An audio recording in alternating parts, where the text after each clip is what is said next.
Syntax ল'ব, এটা সিনটেক্সত পানী আছে, এটা সিনটেক্স খালী আছে ধৰি লওক দেই ভাবা। এতিয়া সিনটেক্স দুটাত পানী আছে, ইটো সিনটেক্সলৈ যদি আপুনি পানীখিনি নিব যত্ন কৰে তেনেহ'লে সিনটেক্সটো সমানে সমানে যদি ৰখা হয় তেনেহ'লে পানী যাবনে বাপাইসকল? নাযায়। সেইকাৰণে সিনটেক্স এটা ওপৰত বহোৱা হয় যাতে পানীখিনি যাতে খালী সিনটেক্সলৈ যায়, সেইটো কৰা হয়। গতিকে সেইকাৰণে বক্তাৰ আসনখন সদায় ওখকে দিয়া হয়। তাৰমানে জ্ঞানৰ যিবিলাক কথা, যদিও তেওঁ শাস্ত্ৰজ্ঞ বেদজ্ঞ সৌনক প্ৰমুখ্য কৰি যিমান ঋষিসকল আছিলে সেইসকল তলত বহিছিল আৰু উগ্ৰশ্বৰ বা সূতক ওপৰত বহুৱাইছিল।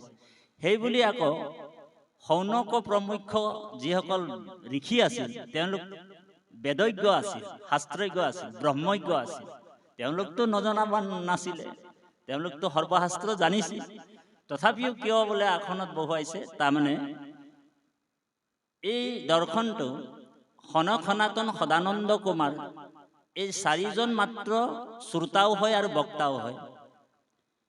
তো নাৰদে লগ পাইছিল চাৰিজন শ্ৰোতা আৰু বক্তা, এই সনক সনাতন সদানন্দ। তেওঁলোকে দিনে ৰাতি অকল ভাগৱতৰ কথাই গায় আৰু শুনে। বোলে এজন সনক সনাতন সদানন্দৰ ভিতৰত কোনোবা এজন বক্তা হৈ যায় আৰু তিনিজন মানে ঈশ্বৰৰ কথা শ্ৰৱণ কৰি থাকে, মাত্ৰ তিনিজন, এজন বক্তা হৈ যায়। আৰু যেতিয়া ঈশ্বৰৰ কথা কৈ কৈ তেওঁ অকণমান ভাগৰুৱা নিচিনা হৈ যায়, তেতিয়া কয় বোলে নাই, বোলে মই শ্ৰোতা হৈ যাওঁ, আপুনি বক্তা হৈ যায় বুলি এজনক তাৰ পৰা উঠাই এই আসনত দি দিয়ে। আৰু এই চাৰিজন চাৰি সিদ্ধ, সিদ্ধ মানে সিদ্ধ শব্দৰ অৰ্থটো আমাৰ যে কয়, সিদ্ধ মানে হৈছে কি? কাম, ক্ৰোধ, লোভ, মোহ, দম্ভ, অহংকাৰ, ঈৰ্ষা, অসূয়া, কুচুট, কপট, এইবিলাক নাইকিয়া থকা জনকে সিদ্ধ বুলি কয় দেই বাপাসকল। আমাৰ যে সিদ্ধ বুলি কয় যে আমাৰ সিদ্ধমুঠি, সিদ্ধমুঠি হ'লে মানে আমাৰ সদায়, আমিতো সিদ্ধমুঠি খাইছোঁ, তাত জ্বলা খাইছোঁ, টেঙা খাইছোঁ, নিমখ খাইছোঁ, চবতো বিকাৰ থকা বস্তু, হয়নে বাৰু? সেইটো সিদ্ধ নহ'ল। সিদ্ধ মানে তাত টেঙা, জ্বলা, নিমখ একো থাকিব নালাগিব দেই, মই কথাটোহে কৈছোঁ। সেইবুলি আৰু তাঁতী বাপে ক'লে বুলি আৰু আপোনালোক সিদ্ধটো আৰু এনেকুৱাই নবনাব। আপোনালোকৰ নিজৰ নিজৰ ৰুচি অনুৰূপে আপোনালোক খাব, আমি মানা কৰা নাই। কিন্তু বৈকুণ্ঠৰ ভাগৱতৰ অনুষ্ঠানত প্ৰায় চাব, 7 দিনীয়া ভাগৱতত প্ৰায় একেবাৰে নিমখ চিমখ নথকা এটা সিদ্ধ, একেবাৰে সিদ্ধকে বনায়, মানে চাউল দালি থাকে, আকৌ মচুৰ দালিও নিদিয়ে, কাৰণ মচুৰ দালিটো আকৌ বৈষ্ণৱৰ আহাৰ নহয়। 4টা বস্তু বৈষ্ণৱজনে খাব নালাগে, এইটো শাস্ত্ৰই কৈছে।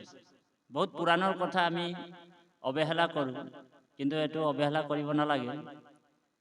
4টা বস্তু কি কি বৈষ্ণৱজনে নাখায়, যি শুদ্ধ বৈষ্ণৱ দেই, যি সাধনত থাকে, 4টা বস্তু নাখায়। এক হৈছে মচুৰ দালি, 2 নম্বৰ হৈছে ছত্ৰক। ছত্ৰক মানে হৈছে মাছৰুম, এইটোক হিন্দীত কুকুৰমুত্তা বুলিও কয়। ছত্ৰক, ছত্ৰ মানে ছাতি নিচিনা থাকে, এইটো সংস্কৃতত ছত্ৰক বুলি কয়। এইটো মাছৰুম বুলি কয় যে আমি যে খাই আছো যে ধুনীয়াকে, কাঠফুলা, সেইটো বৈষ্ণৱৰ আহাৰ নহয়, এইটো বেদে মানা কৰি থৈছে। মচুৰ দাল, ছত্ৰক আৰু নহৰু আৰু পিঁয়াজ, এই 4টা বস্তু তামসিক আহাৰৰ কাৰণে ভকতে নাখায়। অকল এইটোৱে তামসিক আহাৰ নহয়, বহুত আছে আৰু মাছ মাংস ইত্যাদি ইত্যাদি। বহুতে আকৌ এতিয়া শাওণ মাহত বোলে মাছ মাংস নাখাওঁ আৰু ভাদৰ মাহত খাম, আৰু শিৱ ভকতসকলে কৈছে যে শাওণ মাহত আমি মানে মাছ মাংস নাখাওঁ, ভাদৰ মাহত মাছ মাংস খাম। আৰু কৃষ্ণ ভকতসকলে কৈছে যে নাই নাই, বোলে আমি ভাদৰ মাহত নাখাওঁ, কিন্তু শাওণ মাহত হৰি ওৰাম খাই থাকোঁ, নহয় জানো? কিন্তু আচলতে মাছ মাংস খাই ঈশ্বৰক ভজাজন বা ভক্তি কৰাজন, কোনো দেৱতাই মাছ মাংস খোৱা ভকতৰ পৰা সেৱা গ্ৰহণ নকৰে মানে। আৰু ল'লেও বহুত কষ্টৰে, বহুত দুখ পাই কিনি লয় আৰু ভগৱানে, উপায়তো নাই। বহুতে আকৌ ৰাতি বোলে মাছে মাংসই, বহুত মানুহে এনেকুৱাও আছে অকণমান ইবিদেও খাই দিয়ে, হয়নে বাৰু? মাছ মাংস ইবিদেও খাই দিয়ে, খাই নে বাৰু? আৰু ৰাতি পুৰা খাই কিনি ৰাতিপুৱা আকৌ গা পা ধুই ভগৱন্তৰ ওচৰত প্ৰাৰ্থনা এটা জনায়। কি প্ৰাৰ্থনাটো? মই দুৰাচাৰ কেৱলে তোমাৰ অপৰাধী নাৰায়ণ, ক্ষমিও কহৰি লয়ো দাস কৰি, পখিলো হেৰা শৰণ। ভগৱানও ভাবিছে যে কি ৰকম ভকত ৰে, বোলে ই বোলে ডেইলি সদায় বোলে মাছ মাংস মদ পানী খাই লয় ৰাতি, আৰু সকাল হলে গা পা ধুই কৰে বোলে ৰাতিপুৱা। মই অকণমান আদিবাসী ভাষাটো কম, বেয়া পাব নেকি আপুনি? বোলে সকাল হলে গা পা ধুই কৰে বোলে ৰাতিপুৱা বোলে মই দুৰাচাৰ কেৱলে তোমাৰ অপৰাধী নাৰায়ণ বুলি কয়। বোলে সদায় বোলে মাছ মাংস আৰু খাই, আৰু বোলে ৰাতিপুৱা গা পা ধুই কিনি বোলে মই দুৰাচাৰ গাই থাকে। তো ভগৱানে চাইছে যে উপায়টো নাই, বোলে এটা কথাতে মই বোলে অকণমান মোক দুখ লাগি থাকে বুলি কৈছে ভগৱান। কোনটো কথাত জানেনে?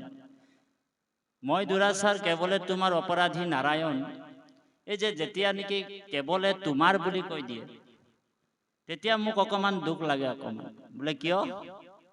বোলে যেতিয়া মোক কেৱলে তোমাৰ বুলি কৈ দিয়ে তেতিয়া মোক অকণমান আপোন আপোন লাগি যায় বোলে, হ'ব পাৰি। তেতিয়া আৰু মই ভাবিছোঁ যে এদিন নহ'লে এদিন তেওঁ মাছ মাংসটো এৰিব নিশ্চয়। সেইকাৰণে মই তেওঁক আৰু দুখবিলাক মাৰ্জনা কৰি থাকোঁ। গতিকে বাপাইসকল, আমি পাঠৰ মাজত সোমাই যাওঁ।